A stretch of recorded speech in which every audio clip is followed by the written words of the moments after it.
And on the good side naman, guys, pagdating sa kaperahan, ito you will be blessed, no? With abundance of money, mga kapiksi. Kasi for some of you, ito naman ay good karma, no? You're experiencing good karma, guys. Kaya gumaganda yung status ng kaperahan nyo, ng kabuhayan nyo, kung nagtatrabaho kayo, nagiging very stable kayo sa trabaho nyo, mga kapiksi, no? And you are seeing very good results. Kung kayo ay negosyante, ganun din, nakakita kayo ng magagandang resulta. Ito guys, nararamdaman natin na parang habang tumatagal, mas dumadami yung kinikita nyo, guys.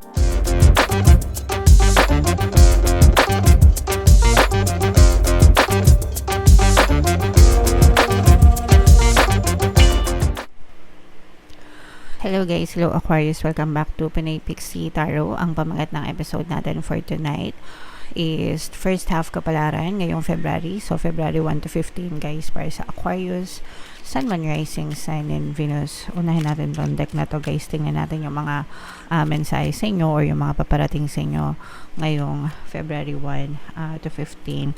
Mga kapiksi, pwedeng positive guys, pwedeng negative as well. So mag-ingat kayo guys, no, kasi panahon ng sakit ngayon, 'di ba? We have the illness energy. Kasi ngayong panahon medyo malamig, 'di ba, dahil February. So yung mga ubo, sipon, ganyan, or kahit anong karamdaman na meron kayo, make sure na palagi kayong uminom ng vitamins, supplements, ganyan, or basta alagaan nyo yung sarili nyo, mga kapiksi. And kung may nararamdaman na hindi maganda, magpa-check up agad, no? Para to make sure na everything is okay sa inyo. And syempre guys, meron tayong subliminal for good health. Nandun yun sa playlist ng mga pampaswerte subliminals. Pwede nyo pakinggan yun guys everyday, kahit once a day lang. Parang isipin nyo na vitamins nyo siya, okay? Para prevention is better than cure, para talagang maganda yung inyong kalusugan araw-araw, mga kapiksi. And good news, no? May mga good news na matatanggap kayo guys, no? Kung ano man klaseng good news ito'y sorpresa from the universe, especially do sa mga nag-e-expect talaga, Aquarius, no? Kung meron talaga kayong ine-expect na good news na matatanggap nyo in any form, mga kapiksi, or sa kahit anong aspeto ng buhay nyo, dadating at dadating din yan sa inyo, mga kapiksi. So i-affirm nyo lang guys, good news is coming, good news is coming, good news is coming, diba? Para talagang dumating siya sa inyo, mga kapiksi. And for some of you naman, maaaring nagkakaroon kayo ng difficulty sa pagtulog, overthinking, mga kapiksi. Kapag nag-overthink kayo, baka may mga stress kayo and anxieties, yan, talagang mahirapan kayong matulog, mga kapiksi. Or for some of you naman, pwedeng meron kayong mga sufferings na talagang pinagdadaanan, no, na nakaka-apekto sa inyong pagtulog guys. So kung ano man yung mga problema nyo sa buhay guys, wag nyo masyadong dibdibin. Sabihin nyo lang, this too shall pass, lilipas din ito, paggising ko wala na to, tapos na to, it's over, diba? Hanggang sa eventually matapos din talaga siya. Hindi naman siya mangyayari overnight, pero makaka-move on din kayo and makaka-survive din kayo, mga kapiksi. Wala namang problema na permanent, okay? So yeah, comment down below Aquarius if feeling nyo naka-resonate kayo dyan. Tingnan natin, mga kapiksi, yung ganap sa inyong kabuhayan, or ngayong Feb 1 to 15. Shuffle natin to guys. Habang sinashuffle ko to, panoorin nyo muna yung video natin regarding sa ating paano mag-manifest ng abundance video course. Kapiksi, sawa ka na ba sa mga struggles at hirap sa buhay mo? Masipag ka ba at masikap sa buhay ngunit hindi ka pa rin umaasenso? Ilang beses ka na bang nag-attempt magnegosyo at mag-invest pero palagi ka pa rin nalulugi? Sa pagkakataon na ito ay maaaring may subconscious beliefs ka na nagiging balakid sa iyong pag-unlad at pagyaman. Introducing, paano mag-manifest ng abundance video course. Dito ay matututunan mong ma-overcome ang mga balakid mo para tuluyan ka ng umunlad, umasenso, sumagana, maging matagumpay, successful at maswerte sa iyong kabuhayan, pera, trabaho, negosyo, salapi at kaperahan ng bonggang-bongga. Dali, mag-send na ng email sa pinoypixie@gmail.com at simulan na ang iyong pagyaman ngayon. Alright, so sa lahat ng gusto mag-avail ng course guys, yung promo natin, magbibigay tayo ng 10% discount until January 31 na lang guys, kaya i-avail nyo na. And yung another course natin, paano mawala ang third party at magkaroon ng harmonious na relationship para mawala yung mga sabit sa relasyon, 10% discount din yan until January 31 guys. And abangan nyo yung bagong course natin, paano pabalikin si ex, revise breakup, no? Upcoming ngayong February mga kapiksi.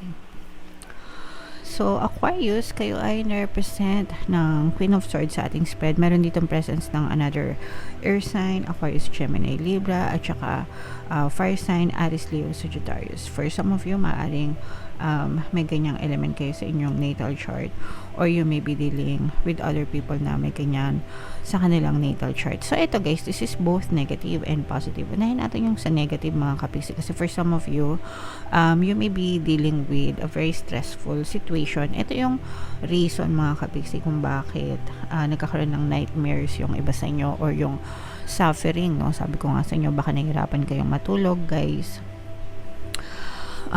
Baka, or yung iba sa inyo guys, pwedeng baka may mga nagpapalipad hangin din, no? Or nagsisend ng ill intentions or bad intentions sa inyo, kaya siguro nahihirapan kayong matulog mga kapiksi. Baka may taong may galit sa'yo, no? Ganyan. So, kung meron man, if ever, kasi dito guys, parang sabi ko nga, no, you may be dealing with a very toxic na person, tao, sitwasyon, na very stressful. Nagkakaroon kayo ng stress dahil doon. And for some of you, pwedeng ano din, no, if you are in a relationship, mga kapiksi, kung nasa relationship, in a relationship status kayo, para nagkakaroon din dito ng cold treatment, no, malamig na pagtrato guys, no.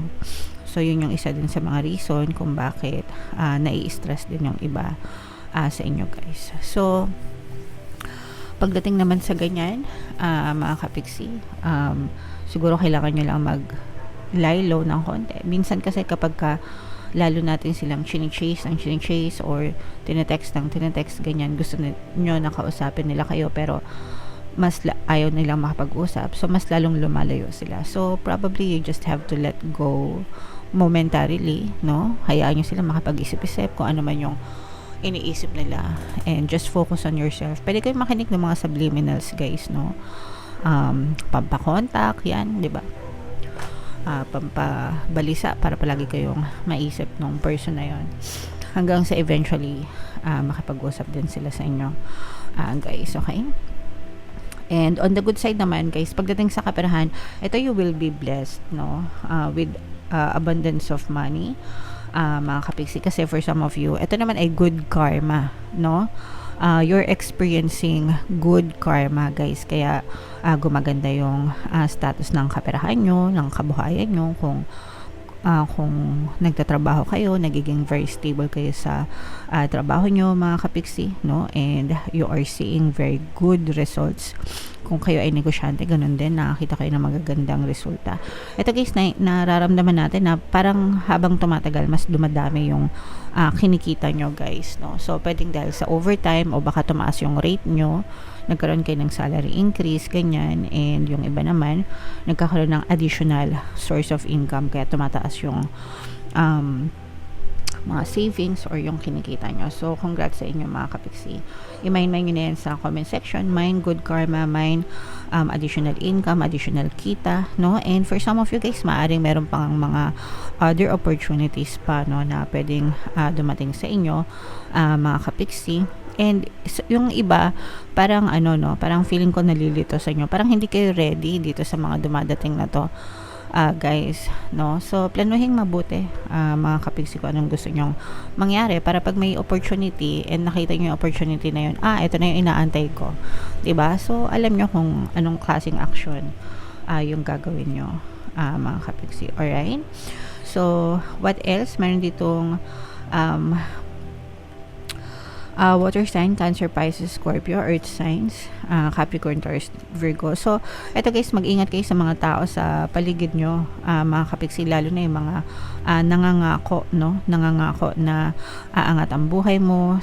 This is more on investment, guys, no? yung parang nangangako na aangat yung buhay mo, kapag ka ginawa mo to, or kapag ka nag-invest ka dito, ganyan, kapag nag-invite ka dito, yan yung mga frauds, guys, no? Ibig sabihin, mga scam, mga manloloko. And so mag-ingat sa mga ganong klaseng imbitasyon, mga kapiksi. Kapag ka it sounds too good to be true, guys, no, ibig sabihin talagang malamang scam yan, yung maglalagay ka lang ng pera dito tapos invite ganyan. Dapat sanay na kayo sa mga ganyan, no, na klase ng marketing ng mga scammers, no. Mag-open account ka, kahit ilang account na wala kang gagawin, tapos kikita ka na. So malinaw na scam yan, guys. So mag-ingat sa mga ganong klase ng offer. And for some of you guys, you're growing your network, no? Lumalago yung network nyo, mga kapiksi, no? Ibig sabihin, pwedeng dumadami yung kakilala nyo, and advantage yan sa inyo, lalo na kung nasa sales kayo, nasa freelancing, no? Kapag lumalago yung network, malaki din yung chance na lumago yung pinagkakakitaan nyo, guys. So i-mind nyo na yan sa comment section, mga kapiksi. Okay?